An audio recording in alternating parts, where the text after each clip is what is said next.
kekasih, anggukkan kepala ke samping Anda, kiri kanan. Ya, tidak usah ke belakang atau ke depan. Katakan, Tuhan pasti memberkati Anda dan memberkati saya. Amin. Saya yakinkan saudara bahwa hari ini adalah hari yang istimewa. Katakan, inilah hari istimewa saya. Apa yang belum pernah saya pikirkan dan tidak mungkin saya mencapainya, Bapa saya yang di sorga akan memberikan kepada saya dalam nama Yesus. Amin. Haleluya. Para kekasih, inilah tema yang akan saya sampaikan pada pagi ini, dan ini luar biasa. Para kekasih, tema kita adalah maksimalkan kejayaanmu.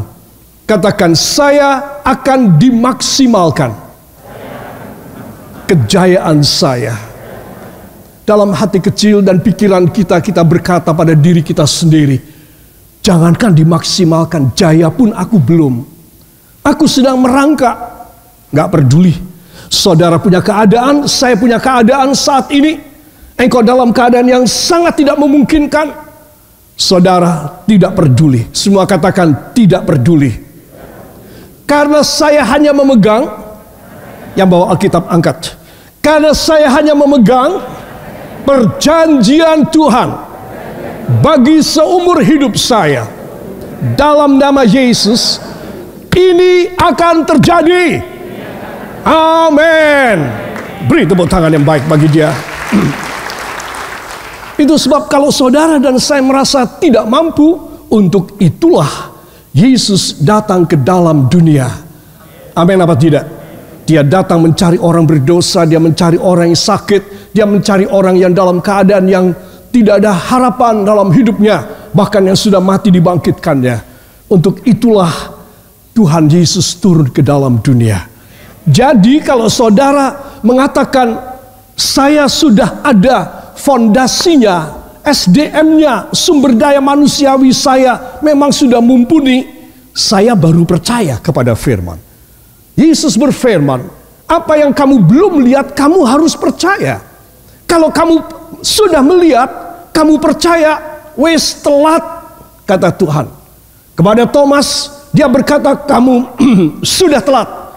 Karena kamu melihat aku bangkit dari antara orang mati, maka kamu baru percaya. Itu sudah kuno, Thomas. Kalau orang Kristen modern, Thomas adalah orang Kristen yang tidak melihat tetapi percaya. Beri tepuk tangan yang baik buat Tuhan. Haleluya. Itu sebab kalau saya dan saudara ada dalam sikon yang tidak memungkinkan, untuk itulah Yesus datang kepada kita. Amin. Jadi kalau apa yang berantakan, apa yang tidak mungkin, nah itu memang pekerjaan Tuhan Yesus. Amin. Kelihatannya masker saudara terlalu tebal ya. Amin saudara. Perhatikan. Itu sebab kalau saudara berkata, wah jangankan memaksimalkan kejayaan saya, jaya pun sedang menuju ke sana pun saya tidak mampu. Tidak punya modalnya, tidak punya ilmunya, tidak ada yang mendukung dan membackup saya. Saya tidak punya supporter yang baik.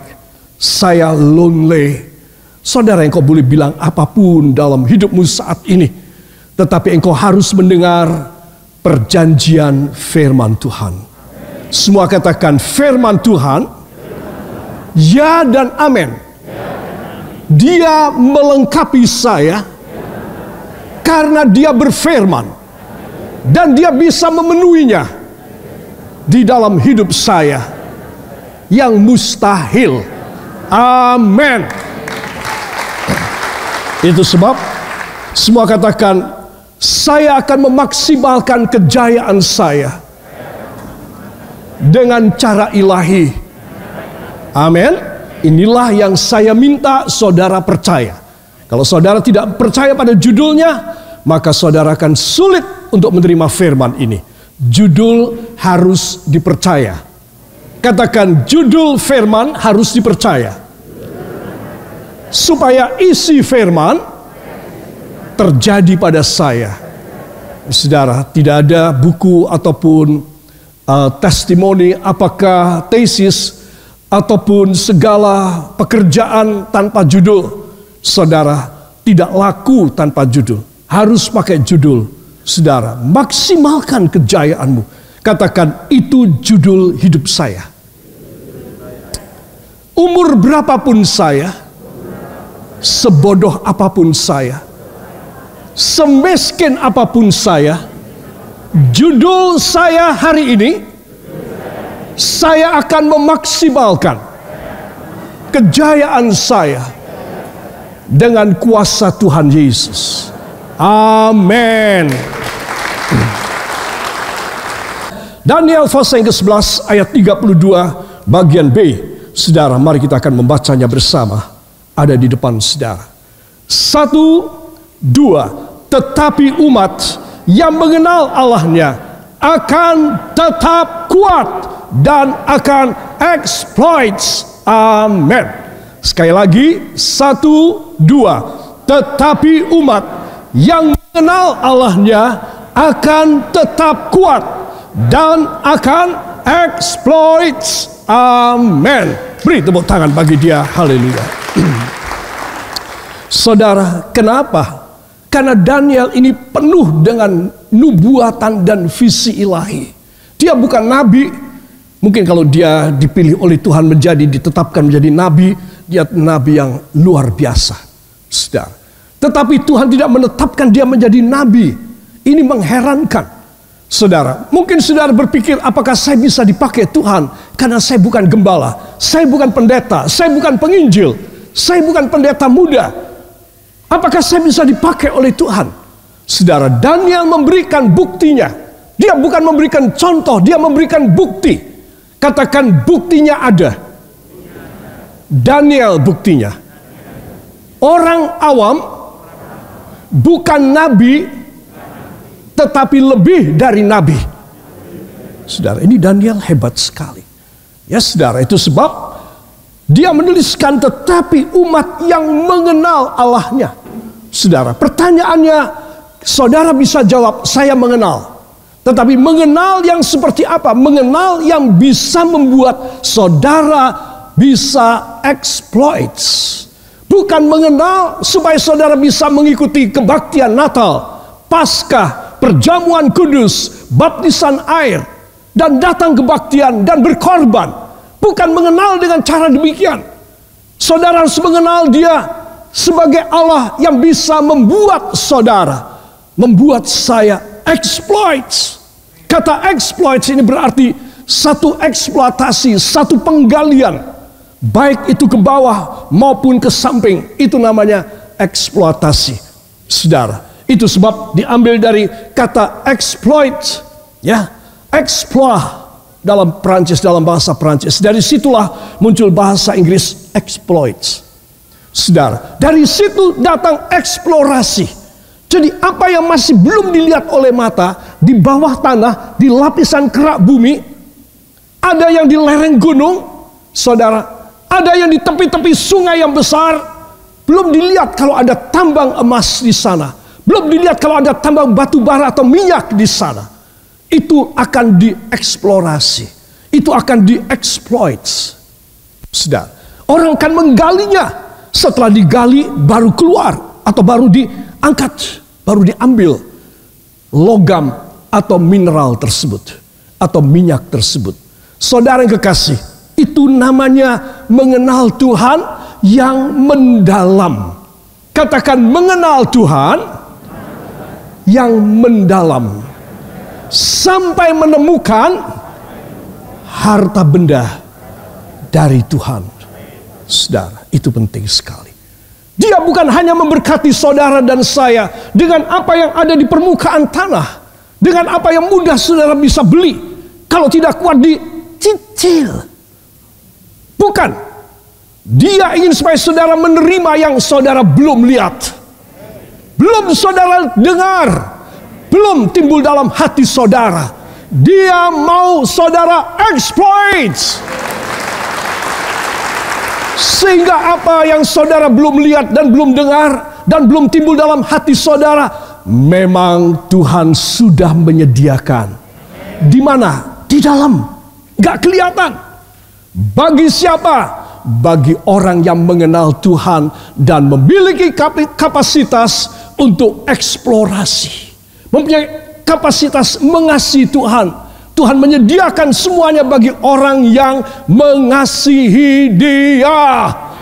Katakan, bila saya tidak mengasihi Yesus, saya tidak boleh kepikiran. Bila saya tidak exploit, saya tidak mungkin jaya sampai mati, kecuali saya mengasihi Tuhan Yesus. Yang setuju, beri tepuk tangan bagi Dia. Haleluya. Jadi to exploit adalah menyiapkan hidup saudara untuk mendapat yang belum saudara lihat, belum saudara ada kenyataan. Tuhan berkata, kamu sekarang explore, kamu sekarang exploit, gali yang dalam, di sini tempatnya, maka engkau akan mendapatkan. Saudara, dari 12 anak Yakob atau Israel yang menjadi 12 suku bangsa, saudara, maka ada satu suku bangsa yang istimewa, yang jarang kita baca tentang dia, yaitu suku bangsa Isakar. Isakar ini satu anak Yakob yang mempunyai hikmat luar biasa dari Tuhan, yaitu dia bisa mengetahui di mana ada logam, di mana ada mineral, di mana ada minyak, di mana ada emas, di mana ada perak, di mana ada besi, di mana ada tembaga. Alkitab mencatat di mana Isakar berjalan, maka dia akan berkata kepada saudara-saudaranya, stop di sini, gali tempat ini. Dan mereka mendapatkan emas, mereka mendapatkan perak, mereka mendapatkan tembaga atau besi, mereka mendapatkan minyak, saudara. Dan menggalinya tidak dalam banget, tidak. Karena Isakar mempunyai satu hubungan yang baik dengan Allah, sehingga dia bisa tahu, dia bisa exploit, saudara. Itu sebab Anda dan saya di zaman modern ini, kita tidak membutuhkan peralatan radar, sensor, atau ultra radar yang hebat dan yang bekerja pada gelombang suara, pada gelombang sinar infrared, pada radiasi. Dia tidak bekerja di sana. Gelombang dari Tuhan bekerja melalui pendengaran saudara akan firman. Dan kalau saat ini engkau mendengar firman, engkau bisa mengeksploit, dan tidak ada yang mustahil di dalam hidupmu. Katakan amin. Dalam nama Yesus, saya pasti mendapat. Karena bukan karena saya, tetapi karena perjanjian firman-Nya. Ini dahsyat. Ini dahsyat. Saudara, apa yang saya pegang, apa yang saya percayai, terjadi kepada saya. Ketika di hari ulang tahun saya kemarin, hari Jumat, dan saya berterima kasih untuk semua empati saudara. Kita melihat, ya, staf saya menyiapkan video tentang perjalanan gereja ini dan pelayanan kami. Saya itu hampir menangis ketika melihatnya, saudara. Kejadian-kejadian, foto-foto, dokumentasi yang bahkan saya sudah lupa bahwa itu ada. Ya, ternyata di gudang katanya ada setumpuk dokumentasi tentang GP ini, saudara. Dan memang dari awal saya sudah tidak ingin melihatnya, karena itu adalah pekerjaan Tuhan. Saya tidak mau boasting dengan pembangunan ini. Tetapi ketika saya duduk dan melihat, saya mau menangis. Hati saya sudah menangis, saudara. Karena apa yang saya percayai, yang kami berdua percayai pada waktu itu bisa terjadi. Dan itu dahsyat. Pembangunan yang sangat sulit, complicated, saudara. Ketika gambar itu sudah jadi dari komputer, saudara, dilihat oleh beberapa insinyur, mereka geleng-geleng kepala. Aku belum pernah lihat gambar ini. Tidak berani kerja, saudara. Apa sebab?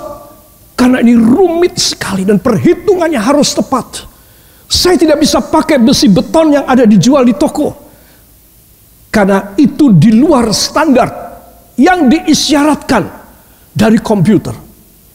Jadi saya harus mengambil dari Cilegon, dari Krakatau Steel, barang yang hanya khusus diekspor ke Jepang, karena itu joint venture Indonesia dengan Jepang, dan hanya dipakai untuk bangunan pemerintah saja dan untuk ekspor ke Jepang. Saya harus ke sana dan minta supaya Tuhan buka jalan supaya saya bisa beli dari sana. Saudara, akhirnya singkat cerita, tidak lama saya diizinkan beli. Saudara, dan truk-truk trailer yang panjang-panjang dari Jakarta sampai ke sini itu 3 jam. Pada zaman dulu, bayangin 20-an tahun yang lampau, saudara, pembangunan ini, mereka melewati jembatan tidak berani. Tunggu, dihitung kuat apa tidak jembatannya. Mereka melewati tikungan dari Semarang menuju ke Magelang, ada banyak tikungan.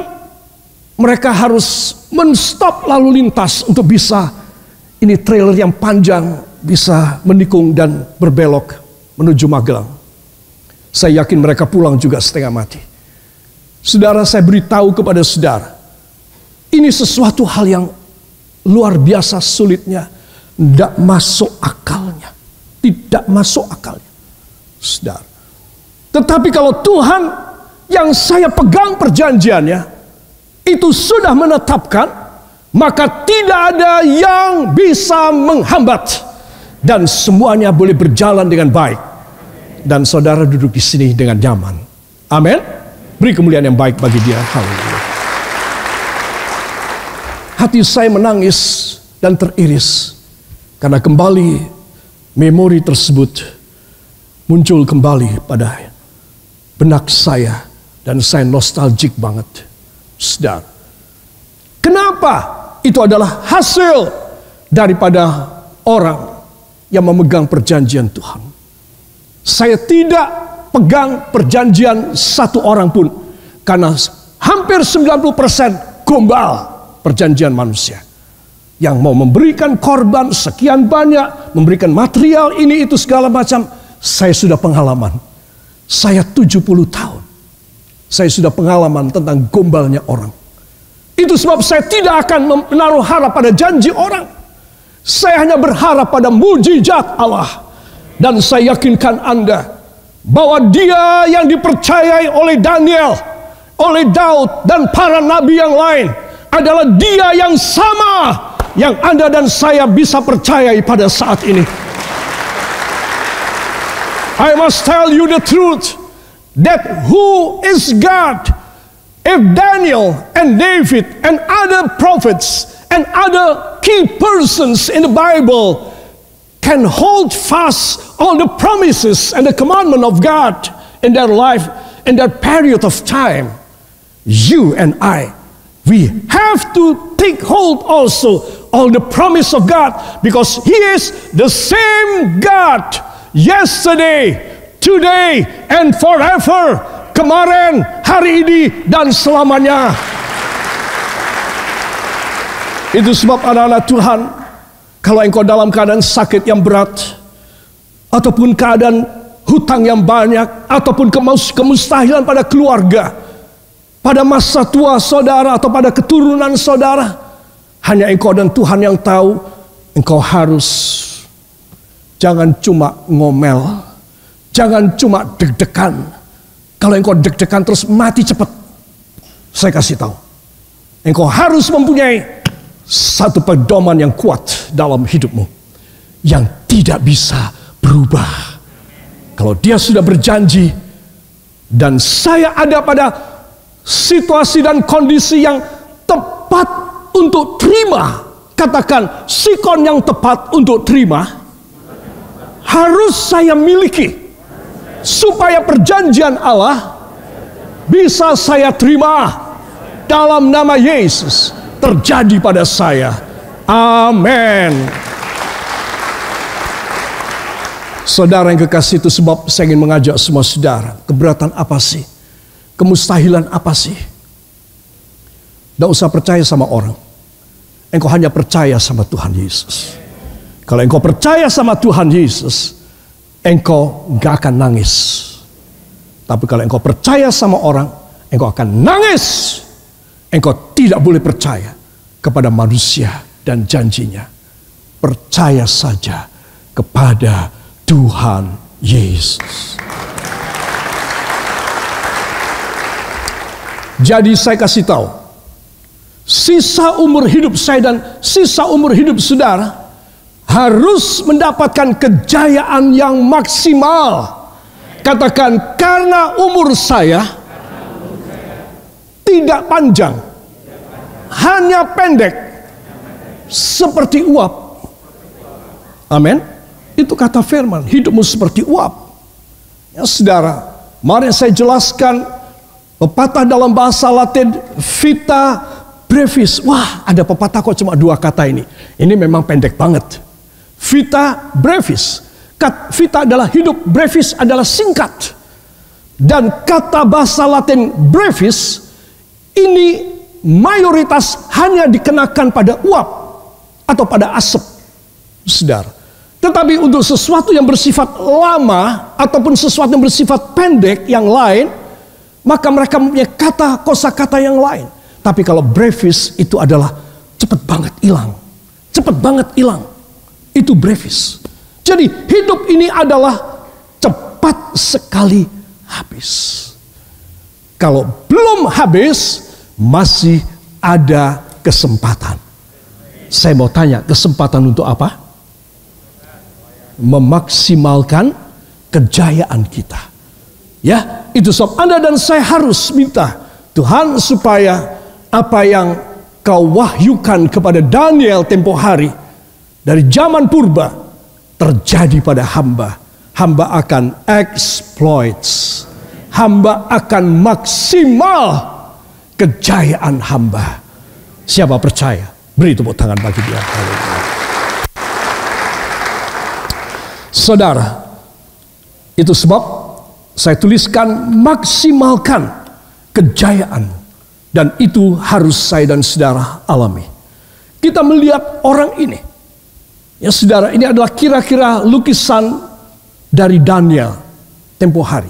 Ya saudara, saya tulis Daniel ini adalah menteri, penasehat, perdana menteri. Coba.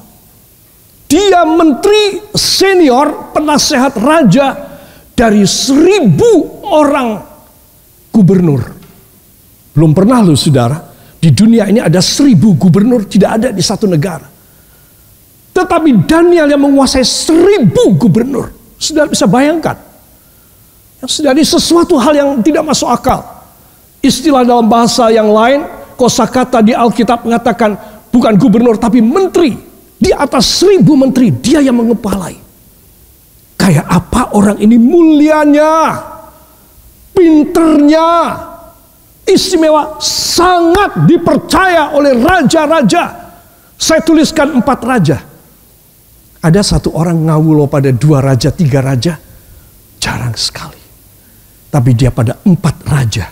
1 Nebukadnezar, 2 Belsasar, 3 Darius, 4 Kores atau Cyrus, the Great Cyrus.